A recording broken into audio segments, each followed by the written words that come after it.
जिसने समय को मान दिया उसने खुद को पहचान लिया। प्यारे विद्यार्थियों और युवा साथियों, नमस्कार। हम बात कर रहे थे भारतीय संविधान निर्माण की, जो कि हमने अपनी पिछली क्लास के अंदर बात की थी कि भारतीय संविधान के लिए समय समय पर मांग कब की गई। आज हम अपनी इस क्लास के अंदर बात करेंगे भारतीय संविधान का जो निर्माण हुआ उससे पहले कैबिनेट मिशन योजना कैसे आएगी और उसके बाद में संविधान सभा का गठन कैसे किया जाएगा और उसके बाद में संविधान सभा के अधिवेशन और बैठकों के ऊपर हम विस्तार से चर्चा करेंगे। ठीक है प्यारे विद्यार्थियों, तो इस क्लास को अंत तक पूरा जरूर देखना। कैबिनेट मिशन जो कि 24 मार्च 1946 को भारत आती है, भारत आगमन होता है। इसके अंदर कुल 3 सदस्य होंगे। कुल कितने सदस्य होंगे? 3, जो कि ब्रिटिश सरकार एटली मंत्रिमंडल के 3 सदस्य, और आपको पता है मंत्रिमंडल को अंग्रेजी में कैबिनेट कहते हैं, इसलिए इसका नाम कैबिनेट मिशन रखा गया था। और इसके अंदर 3 सदस्य कौन कौन थे? एक तो लॉरेंस जो उनका अध्यक्ष था, दूसरा था क्रिप्स और तीसरा अलेक्जेंडर जो कि पैथिक लॉरेंस पूरा नाम, सर स्टेफर्ड क्रिप्स और एबी अलेक्जेंडर। जो कि लॉरेंस उस समय भारत सचिव या भारत मंत्री पद पे था, जो कि क्रिप्स उस समय खाद्य और व्यापार मंत्री था, जो कि अलेक्जेंडर है वो उस समय नौसेना मंत्री था। इस पद पे थे ये तीनों, जो कि भारत के दौरे पे आते भारत की स्थिति का जायजा लेने के लिए। तो याद रखना कैबिनेट मिशन कितने सदस्यीय? 3 सदस्यीय आयोग था। उसके बाद में आप देखोगे इसने अपनी रिपोर्ट दी थी 16 मई 1946 को। कहा जाता है कि उसके बाद में भारतीय संविधान निर्माण के लिए एक संविधान सभा का गठन किया जाता है, जो कि उसके अंदर 389 कुल सदस्य रखे गए थे, जो कि 10 लाख की जनसंख्या पर एक सदस्य प्रतिनिधित्व करेगा। एक सदस्य कितनी जनसंख्या पे? 10 लाख के ऊपर, इसलिए 389 जनसंख्या को ध्यान में रखते हुए 389 सदस्यों की एक संविधान सभा का गठन किया गया, जो कि अति महत्वपूर्ण क्वेश्चन है। बहुत बार कॉम्पिटिशनों में पूछा भी जाता है प्यारे विद्यार्थियों कि कैबिनेट मिशन योजना द्वारा संविधान सभा का गठन कब किया गया? तो याद रखना नवंबर 1946, क्योंकि पूरी संविधान सभा बन करके तैयार हो गई थी। अब देखो 389 को किस तरीके से 2 जगह या फिर आप कह सकते हो 3 जगह डिवाइड किया जाएगा, जो कि 296 सदस्य का तो अप्रत्यक्ष चुनाव होगा। इन 296 में 292 तो ब्रिटिश भारतीय प्रांतों से होंगे और उस समय 11 प्रांत थे, और इनका अप्रत्यक्ष चुनाव जुलाई अगस्त 1946 में होगा। इस बात को नोट करना, जो कि 4 चीफ कमिश्नरी क्षेत्रों से निर्वाचित होकर के आएंगे, और उस समय 4 चीफ कमिश्नरी क्षेत्र कौन कौन से थे? Number 1 Delhi, number 2 Ajmer Merwara, number 3 Coorg, number 4 Balochistan, जो कि विभाजन के बाद बलूचिस्तान पाकिस्तान में चला जाएगा। जो कि ध्यान रखना 296 सदस्य निर्वाचित होंगे। 1935 की जो विधानसभाएं बनी थी प्रांतों में, राज्यों में, उन विधानसभा के सदस्य उन्हें निर्वाचित करेंगे। अप्रत्यक्ष रूप से चुनाव हो रहा है, जनता भाग नहीं ले रही। तो याद रखना 296 सदस्य निर्वाचित होंगे। इन 296 में 208 तो कांग्रेस के जीत करके आएंगे, 73 मुस्लिम लीग की पार्टी से जीत करके आएंगे, 15 अन्य होंगे जिन्हें आप 2 भागों में डिवाइड कर सकते हो। 7 तो अन्य दलों के, प्रत्येक का एक, जो कि 8 निर्दलीय। प्यारे विद्यार्थियों 7, 8 और 9, ये मानो कि संविधान सभा में 9 दलों का प्रतिनिधित्व था, इसलिए कह सकते हैं कि संविधान सभा बहुदलीय संस्था थी, क्योंकि उसके अंदर 9 दलों के सदस्य प्रतिनिधित्व कर रहे थे। उसके बाद में ध्यान रखना है कि चुनाव धर्म या सांप्रदायिकता के आधार पर हुए थे, जो कि उस समय 3 वर्ग बनाए गए, सामान्य वर्ग 1, नंबर 2 मुस्लिम वर्ग और नंबर 3 सिख वर्ग। ध्यान रखना है प्यारे विद्यार्थियों, सामान्य वर्ग के तो 213 सदस्य आते हैं, मुस्लिम वर्ग के 79, ये मुस्लिम लीग पार्टी के हैं, यहाँ मुसलमान वर्ग है, ध्यान देना, और सिख वर्ग के 4, चारों ही पंजाब से, क्योंकि सिख कहाँ है, पंजाब क्षेत्र में ही है। ठीक है प्यारे विद्यार्थियों, ये तो 296। उसके बाद में 93 सदस्य देसी रियासतों से मनोनीत भी होंगे और निर्वाचित भी होंगे। कुछ जो देसी रियासतों के राजा महाराजा थे ना, वो मंत्रणा से कुछ का तो मनोनयन करेंगे, मनोनीत, और कुछ का निर्वाचन करेंगे।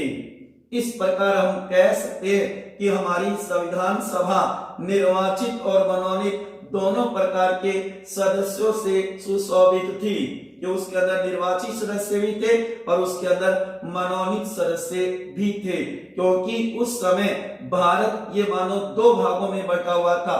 एक ब्रिटिश भारतीय प्रांत जिसके ऊपर ब्रिटिश सरकार का सीधा नियंत्रण था, तो ये मानो वो तो 296, और जो देसी रियासतों का भारत था, जहां पर राजा महाराजाओं का शासन था, ब्रिटिश सरकार का अप्रत्यक्ष नियंत्रण था, वहां से 93 सदस्य आएंगे।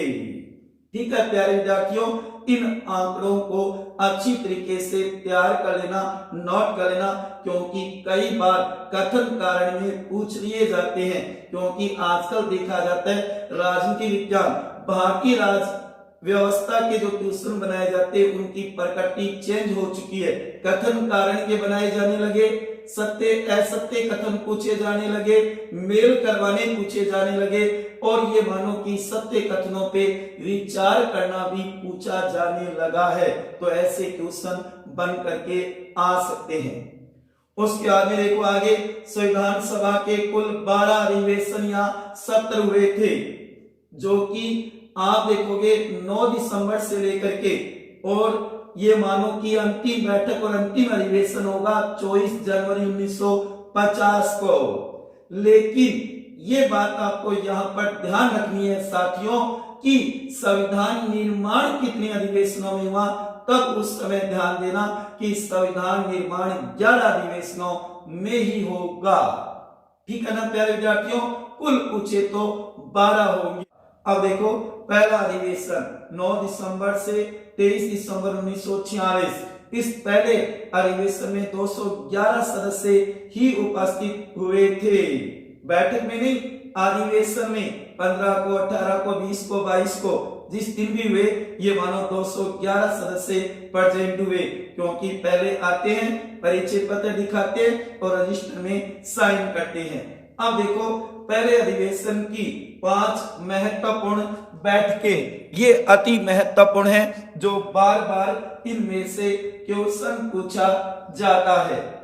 प्रथम बैठक, फर्स्ट बैठक 9 दिसंबर 1946, बहुत ही महत्वपूर्ण है ये डेट, बहुत बार पूछी जाती है। सोमवार था इस दिन। हमारी पुरानी जो संसद भवन है, जिसे वर्तमान में संविधान सदन कहते हैं, उसके केंद्रीय कक्ष हॉल में सुबह 11 बजे ये बैठक होती है। इसके अंदर प्रथम वक्ता होते हैं जेडी कृपलानी, जो कि उन्होंने सबसे पहले संबोधित किया। उसके बाद में अस्थायी सभापति चुना जाता है डॉक्टर सच्चिदानंद सिन्हा को, जो कि फ्रांस की पद्धति के आधार पर वयोवृद्ध व्यक्ति को एक बार अस्थायी सभापति बनाया जाता है, जो कि डॉक्टर सच्चिदानंद सिन्हा को। जबकि इन्होंने कहा कि मैं वृद्ध होने की वजह से क्या पता पूरे दिन काम ना कर सकूं, इसलिए मेरी सहायता के लिए मैं उप सभापति के रूप में फ्रैंक एंथनी को मनोनीत करता हूं। मनोनीत होगा, जो कि आगे चल करके उपाध्यक्ष अलग होंगे, जबकि ये एक प्रकार से अस्थायी उप सभापति कहा जा सकता है, मनोनीत फ्रैंक एंथनी एंग्लो इंडियन व्यक्ति था, जो कि पहली बैठक में 207 सदस्य ही उपस्थित होते हैं, क्योंकि मुस्लिम लीग और देसी रियासतों से कोई सदस्य नहीं आता है। पहले अधिवेशन में पूछे तो 211, पहली बैठक में पूछे तो 207 सदस्य उपस्थित होंगे, जो कि महिलाएं पहली बैठक में 10, वैसे संविधान सभा में कुल महिलाएं कितनी होगी? 15। कुल महिलाएं कितनी होगी? 15 होगी। प्यारे विद्यार्थियों, इस बात को नोट करना, आगे हम विस्तार से देखेंगे। जबकि पहली वक्ता सरोजनी नायडू होगी महिलाओं की तरफ से। उसके बाद में सेकंड बैठक 10 दिसंबर 1946 को हुई थी। दूसरी जो बैठक होगी वो 10 दिसंबर 1946, जिसमें स्थायी सभापति के चुनाव की विधि का निर्धारण किया जाएगा, नियम समिति बनाने के लिए चर्चा की जाएगी। उसके बाद में थर्ड बैठक, जो कि तीसरी बैठक वेरी मोस्ट है, 11 दिसंबर 1946, जो कि हम पीछे से पढ़ते आ रहे हैं कि ये दूसरी बैठक नाजीना तीसरी बैठक होगी प्यारे विद्यार्थियों, 11 दिसंबर 1946 को, जिसके अंदर स्थायी अध्यक्ष डॉक्टर राजेंद्र प्रसाद को चुना जाएगा, जो अंत तक रहेंगे। उसके बाद में इसी दिन संवैधानिक सलाहकार डॉक्टर बी.एन. राव को चुना जाएगा, गवर्नर जनरल या वाइसराय के द्वारा नियुक्त किया जाएगा। ये बढ़िया क्वेश्चन बन सकता है कि बी.एन. राव को संवैधानिक सलाहकार किसने नियुक्त किया? भारत के गवर्नर जनरल या वाइसराय ने, जो कि बी.एन. राव बेनिगल नरसिम्हन राव संविधान सभा के सदस्य नहीं थे। इन्होंने 60 देशों के संविधानों का अध्ययन करने के बाद संविधान का प्रारूप तैयार किया, जिसके अंदर 243 अनुच्छेद बनाए, 13 अनुसूचियां बनाई थी। कहा जाता है कि इस प्रारूप की जांच प्रारूप समिति करेगी। तो यहाँ बहुत बढ़िया महत्वपूर्ण क्वेश्चन बन सकता है कि भारतीय संविधान का प्रारूप किसने तैयार किया? तो ध्यान रखना, बी.एन. राव ने किया था, जो कि आगे चल करके ये सुरक्षा परिषद में भारत का प्रतिनिधित्व भी करेंगे, जब भारत पहली बार अस्थायी सदस्य बना था सुरक्षा परिषद में 1951-52 में। कहा जाता है कि बी.एन. राव हेग अंतरराष्ट्रीय न्यायालय में न्यायाधीश भी रहे थे। इसी दिन नियम समिति का गठन किया गया, राजेंद्र प्रसाद जिसके अध्यक्ष थे और 15 अन्य सदस्य, जिसमें एक महिला थी जी दुर्गाबाई। नियम समिति के ऊपर हम आगे विस्तार से चर्चा करेंगे साथियों। ये पहली समिति थी संविधान सभा की, इस बात को नोट कर लेना। नियम समिति जिसके अध्यक्ष डॉक्टर राजेंद्र प्रसाद और 15 अन्य सदस्य होंगे। उसके बाद में फोर्थ बैठक, चौथी बैठक होगी 12 दिसंबर 1946। अधिवेशन पहला ही है, ध्यान रखना। उसके अंदर भी ये तय हुआ था कि नेहरू सदस्य प्रस्ताव पेश करेंगे, लेकिन कहा जाता है कि सदस्य सहमत नहीं हुए। उन्होंने कहा अगले दिन सदस्य प्रस्ताव पेश कर देना। उसके बाद में फिफ्थ बैठक, पांचवी बैठक 13 दिसंबर 1946।